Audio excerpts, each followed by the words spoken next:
The origins of the Hungarians and the conquest. When we examine a map of Europe from a millennium ago, we find that only 7 or 8 of the 45 European countries that exist today were present back then, and Hungary is one of them. It is a country which several empires have tried to subjugate and assimilate. First, the Holy Roman Empire, then the Mongols, the Ottoman Empire, the Habsburgs, Hitler's Third Reich, and most recently, the Communist Soviet Union. But where are these empires now? They have risen and fallen, while Hungary has persisted as a nation in the heart of Europe for 11 centuries. How then did this nation endure despite its distinct ethnicity and frequent encirclement by hostile empires? Where did its strength to resist conquerors come from? And how was it able to rise after each defeat, while preserving its language, distinctive European culture, and unwavering commitment to freedom over the ages? The Carpathian Basin. For the past 11 centuries, Hungarian history has unfolded in a territory that Hungarians call the Carpathian Basin. Otto of Freising, a medieval German writer, described this region as follows. This country, surrounded by mountains and forests, was long ago called Pannonia.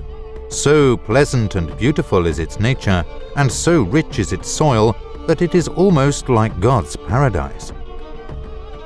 In the age of the Roman Empire, the western part of the Carpathian Basin was known as Pannonia, a Roman province. For 4 centuries, the empire's border ran along the river Danube. Pannonia's role was to safeguard Italy against the incursions of Germanic tribes, which is why Rome constructed military bases, fortifications, and settlements there. The decline of Roman Pannonia occurred as a result of centuries of migration of Germanic peoples, most notably the Gothic tribes during the 3rd century. Finally, the onslaught of the Huns during the 5th century brought an end to Roman dominion in the Carpathian Basin. Tradition holds that the seat of Attila the Hun's empire lay on the Great Hungarian Plain, and that this is where the great conqueror would finally meet his end. The centuries that followed saw several distinct groups of people arrive in multiple waves of migration. These included the Gepids, the Lombards, and later the Turkic Avars, alongside Slavic peoples. Then, in the 9th century, a hitherto unknown people arrived from the east. Contemporary writers believed them to be Turks, Huns, Hungarians, or Avars. However, they called themselves Magyars. The origins of the Hungarians. Who were the Magyars? Where did they come from? Were they the descendants of the Huns? And how did they settle the land that remains their homeland to this day? Despite ongoing research, a consensus on these issues is yet to be achieved. Theories about the prehistoric Magyars are debated across Hungary today, from serious historical institutes to local bars. The primary reason for this controversy is the lack of written records from the earliest periods of Hungarian history. The oldest known Hungarian chronicles date back to the 13th century, 300 years after the conquest. While some Persian, Arabic, Byzantine, and Western European sources from the 9th and 10th centuries offer clues that historians believe may refer to the Magyars, these sources are riddled with uncertainties and contradictions. Consequently, our knowledge of the Hungarian people's origins and migration is limited and rests mainly on conjecture and circumstantial evidence. Unable to rely on written sources, historians have been trying to reconstruct the early history of the Hungarians, based on the results of linguistics, archaeology, ethnography, anthropology, and, most recently, archaeogenetics. We know that Hungarian is a member of the Uralic or Finno-Ugric language family and shares linguistic roots with the languages of the Finnish and Estonian peoples. This connection is based on their similar grammatical structure and their basic vocabulary. Hungarian words for numbers, seasons, body parts, and even the most commonly used verbs all reveal Finno-Ugric origins. Although these modern languages share common roots, they sound very different. A Hungarian and a Finnish speaker would understand each other only if they spoke English. This is because the shared vocabulary of the two languages has undergone a significant transformation, far beyond the average person's ability to identify any relationship. Who would believe that the Hungarian word három and the Finnish word kolme, which both mean three, or the Hungarian word for boy, fiú, and the Finnish poika are rooted in the same language? A number of clues also suggest the possible Turkic origin of the Hungarian people. Archaeological discoveries and accounts of foreigners about the conquering Magyars depict them as nomadic or semi-nomadic Turkic people arriving on horseback. Byzantine and Arab accounts from the 10th century refer to the Hungarians as Turks or Turkic people. Furthermore, the basic vocabulary of the Hungarian language contains some words that have Turkic roots, and the runic script of the steppe, which the Székely Hungarians of Transylvania preserved, serves as additional evidence of Turkic influence on Hungarian culture. Are Hungarians descendants of the Huns? The association of Hungarians with the Huns is a common perception held by many people around the world. The Magyars arrived in the Carpathian basin in the 9th and 10th centuries, and their violent raids into Western Europe drew comparisons to the terrifying figure of Attila the Hun and his ruthless warriors. They came from the east, and their way of life, dress, pagan religion, and, above all, their mastery of mounted archery and merciless attacks were reminiscent of the Huns in the minds of pious monk historians. Therefore, medieval Hungarian chroniclers assumed that the two peoples were one and the same, or that they were very closely related. 13th century chronicler Simon Kézay recounts a legend about the origin of the Hungarian people. Two brothers named Hunor and Magor followed a deer to their new homeland on the coast of the Sea of Azov, and the Huns or Hungarusis descended from them, wrote Kézay. By Hungarusis, Kézay meant Magyars or Hungarians. The 14th century illuminated chronicle regarded the campaigns of the Huns during the 5th century as the first Magyar invasion of Europe, and incorporated the past of the Huns into Magyar history, describing Attila the Hun as a Magyar king. As late as the 19th century, the idea of a Hun-Magyar kinship was widely accepted among Hungarians, who remained proud of their world-conquering ancestors.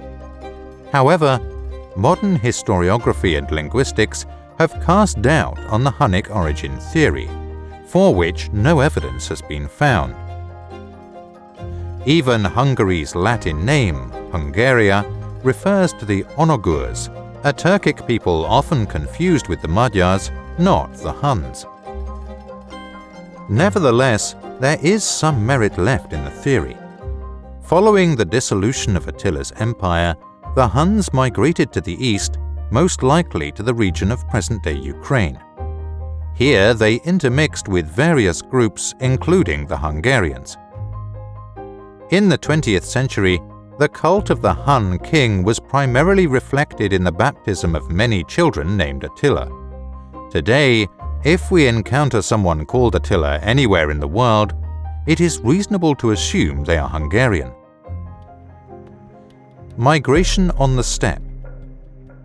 Upon closer examination of the Magyars during the 9th and 10th centuries, we can see that their ethnic origins were quite diverse. Due to the centuries-long migratory period, various ethnic groups separated from or joined the Magyar tribes, resulting in constant changes. In the 6th century, the Magyars lived in the steppe between the Volga and Ural regions, known as Magna Hungaria. Their way of life was mainly nomadic or semi-nomadic, herding livestock and dwelling in large tents and yurts while also practicing agriculture. At times, the nomadic way of life made migration necessary. When environmental conditions were unfavorable or the threat of foreign invasion loomed, tribes had to move in search of new pasturage. Some groups headed west, while others remained in Magna Hungaria. In 1236, the Dominican friar Julian encountered the Magyars who remained in the east, while some groups headed south, with Magyars residing in the Caucasus region for several centuries. However, the ancestors of those living in Hungary today migrated westward. Almos and the Turul clan. At the beginning of the 9th century, the Magyar tribes migrated to the southeastern region between the Dnieper and the Carpathians known as Etelköz. According to Muslim and Byzantine sources, they are a people with tents and yurts, and they follow the rains and the grassy places. Wherever they travel, they take their belongings, their tents and their animals. A Persian source described the Magyars as handsome people of good appearance. Their clothes are of silk brocade, and their weapons are of silver and encrusted with gold. Also, they were not averse to attacking neighboring nations. According to the same source, they are always defeating the Slavs and Russians who are chained in rows and kept as their captives. The chronicles recorded the founding of the first Hungarian state in Etelköz and the blood pact by the chieftains of the 7 Magyar tribes. Following the ancient steppe custom, each chieftain would drip his blood into a vessel filled with wine, dip his weapons into the mixture, and then each one would drink from it. They selected the chieftain, Almos, as their grand prince, and swore that their chieftain and those of their descendants would always come from the tribe of Almos.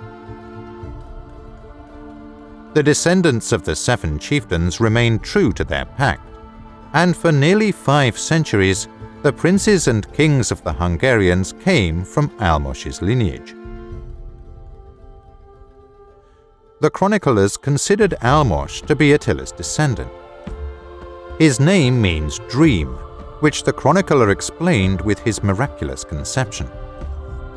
According to the story, he was named Almos because of a divine miraculous event. In his mother's dream, who was then pregnant, a divine vision appeared in the form of a Turul bird, and as if descending upon her, the bird impregnated her.